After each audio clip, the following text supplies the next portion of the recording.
Messianic Arian Radio. Only one God. Okay, so to follow up with what we were talking about before, so what does it look like for a Jew who is in Arianism? And Arianism obviously is a part of Judaism. It is not Christianity like the church, like the Catholic Church believes, or there's a Trinity or whatever. We maintain the same belief system that Judaism maintains. And so the way a Jew who is in Arianism, who believes that Jesus is the Messiah, can operate can wear tefillin, should, observe the Sabbath, should, follow the law as he feels convicted by the Spirit of God to follow the law. And if he wants to, like I was saying before, be part of the priesthood, you have to be, obviously, according to the law, able to do that. But if you are a Levitical priest and should be a Levitical priest, and there is a temple, and that's your responsibility to do those things because God has appointed you as the priests. And so on earth, you can do all of that stuff. There's nothing wrong with that. You can be more Jewish and follow the law better, and I would expect that from any Arian Jew, to follow the law and to be an example to the Jews of what a Jew should be and do under the law. And I think that there's nothing wrong with that. We need to understand, though, in all of that operation, that everything that you're doing in being a priest or going to the temple or observing, all of those things that you're doing, observing the law, you need to know that it's all symbolic. So if there is, whatever you're doing as far as tefillin, praying the Shema, doing Passover, doing, the Feast of Tabernacles, everything that you're doing as a Jew, you need to realize and understand what the symbolism is, because obviously all of the law is symbolic of who Jesus is, and we know that the sacrifices are symbolic. We know that the understanding of the tabernacle and Jesus coming in and tabernacling among men, and the Passover and how the blood of the Lamb is an example of Jesus' blood covering us. All of those things we need to understand. We need to understand, and you need to understand when you're observing the law, that you're not doing it to be saved. You're doing it because you are saved, and you are doing it and being an example, showing what the symbolism is, and getting revelation, doing it every day, doing the law every day is going to give you revelation. Every day you're going to get more and more revelation of Christ in those things that are symbolic of a life in Christ and following God. So it's a blessing to do that. But that's for Jews, and that is for Jews to fulfill wholly. And so that's the thing. We need to understand that there is a difference. If you look at what I was pointing at in Acts, where the Jews were like, well, we're worried. They were worried about, when they were talking to James, when Paul was talking to James in chapter 21 of Acts, he was saying, well, the Jews have a problem because you're not telling the Gentiles out there you're not telling the Jews among the Gentiles to circumcise themselves, and they have a problem with that. Well, Paul's not necessarily preaching to them, he's preaching to the Gentiles and trying to teach them. Now, Paul did say that circumcision is nothing and that you don't need circumcision, but it's symbolic, and the Jews can. He allowed Timothy to be circumcised, even though Timothy was a Christian, and it didn't cause a problem because he had Jewish in his blood. He had Jewish in him. And so because of that, he was a Jew, and so he could do that. Now Titus, they tried to do that with, or Jude, I can't remember, and he said, absolutely not. That's not going to happen. He's a Gentile. You're not going to circumcise him. And so there's a difference. If you have Jewish in you, then you can get circumcised, you can follow the law, you can do all of that because you're Jewish. But you have to know that you're Jewish. Not want to be a Jew, not want to be part of that issue, because Paul said that if you circumcise as a Gentile after you've already reached Christ and you circumcise yourself, then you're going to lose salvation. You're going to cut off essentially your salvation when you do that, because you're spilling blood for salvation. And that's for another covenant, to fall under another covenant that you've never been under. But the Jews have always been under this covenant. They promised that they would do it for their children and their children's children and then whatever forever. So they are obligated, all Jews are, to do this. Now, if a Jew feels by the Spirit that he doesn't have to, okay, because you look at the way Paul was speaking about that, but when he gets to Jerusalem, he does the ritual purification, which if you look at when someone vows a Nazirite vow, which it sounds like that's what they're doing, and they're doing this, that requires a sacrifice. That it requires an animal sacrifice, a dove, I believe. So if he's offering and paying for these animals to be sacrificed, and he's a Jew, and he's got Jesus, it shows that as a Jew, even though Paul preached all of this, as a Jew, Paul understood that there was nothing wrong with a Jew doing these things.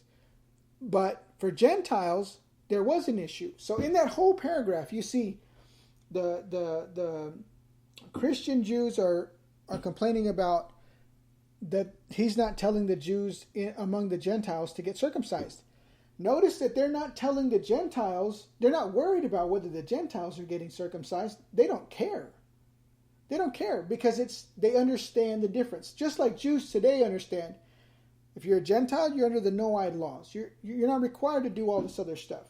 If you're a Jew, then that's a different story. They understand that there's a difference there. And we should understand that as well. In Christ, God expects the Jews to fulfill their promise. You can't make a promise and then take it back.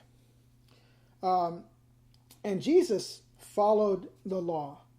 And this is the thing, though. Because of that, that doesn't mean that every rabbi, right? Every rabbi that you should listen to every rabbi. That's not the truth. You have to listen to Arian or Jewish, Arian rabbis that exist. And I don't know if there's any or not, but you have to have, and it's unfortunate that Arianism has been out of the loop for so long, but if you're a Jew who does not have Jesus, right? Let's say rabbis who do not have Jesus, and they've been speaking ever since Jesus has been here. Jews without Jesus after Jesus came, who actively reject Jesus as the Messiah, these rabbis cannot be hearing from God. They may have some truth, but they cannot be hearing from God because the only way to get to God is through Christ. So if they're hearing from anybody, right, revelation-wise, besides the Holy Spirit working on them to accept Christ, they're not going to have visions and revelations and all this stuff from the Holy Spirit if they're rejecting Christ. So you have to have at least Christian rabbis, at least Jesus believers in Jesus, and believe them. So all of the writings and all of this stuff from people who don't know Jesus, who have not followed Jesus, who don't have the Holy Spirit, I would not recommend you to follow those rabbis. And that means that you're losing a lot of writings. Not that you can't read them, but you need to discern. And I don't see any reason why to follow what they're saying, because they're obviously not hearing from God, because you can't get to God without Jesus. So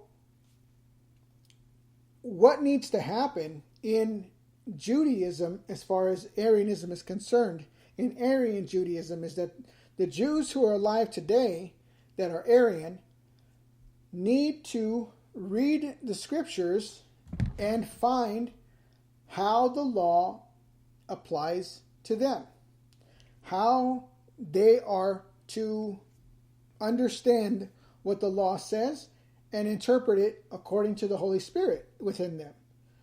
How are you supposed to make sure that you have the Zitzit? What is the actual literal right way of looking at that? And the cutting of the edges of your beard, and wearing tefillin, and what scriptures need to be in there, and all of that. We have an opportunity to listen to the Word of God and look at it in a Jewish way and realize what it's really saying, and try to weed out and filter out anything that might be man's tradition instead of what God intended. We know that the Pharisees have injected a lot of fake, unnecessary things, and those things need to be filtered out, because Jesus doesn't want those things to be part of, following the law, that man-made traditions. And so the Arian Jews need to go in there and say, hey, look, the Bible doesn't say to wash your hands in the morning. That's not necessarily a law anywhere in the Bible, so we don't technically need to do that. Okay? The Bible says, that it's not necessarily a rule that you can't, X, Y, Z, whatever limitations that are not in the Bible and are added by men for traditional reasons, those things need to be cleansed out, because Jesus absolutely said, take out that leaven of the Pharisees, that law, those extra burdens that they put on. And we know that the Pharisees are who are the rabbinical leaders of Israel today. And so in Arian Judaism, it needs to be a work of someone to go in and study and look and bring out reasons why this law should be followed this way instead of the way the rabbis feel, instead of the way that the rejectors of Jesus have insisted that it should be followed.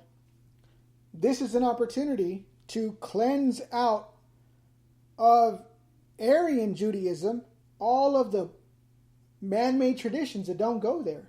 I mean, there's traditions about, the Bible talks about Abraham killing one calf for Jesus and the two angels, and in my opinion, right? But in some Jewish circles, they say, no, it was two of them because they cut two tongues out. Even though the Bible says there was only one, they're going to add another because of man-made traditions. On and on and on. These things need to be cleansed out. These man-made additions to ritual and law need to be cleansed out by the Arian Jews. And seeing the proper way to do that. Now, Gentile Christians don't need to do that. But you can read from the law and learn from the law, the opinions of God. But you don't get circumcised, because if you get circumcised, then you're literally under the law and you cut yourself off from Christ. That's for the Gentiles. And so don't do that, Gentiles. If you want to do that, you're going to mess things up royally. But nothing wrong with reading the law, nothing wrong with wanting to see it, look into the law and see it. And if you want to do things on Saturday, if you want to, those things aren't bad. But once you want to, circumcise yourself, then there's a problem. So the law is good to learn from, but as long as you know that you're not under those traditions, under those laws as Gentiles, but the Jews, if you feel like doing that, it's good. And that's it.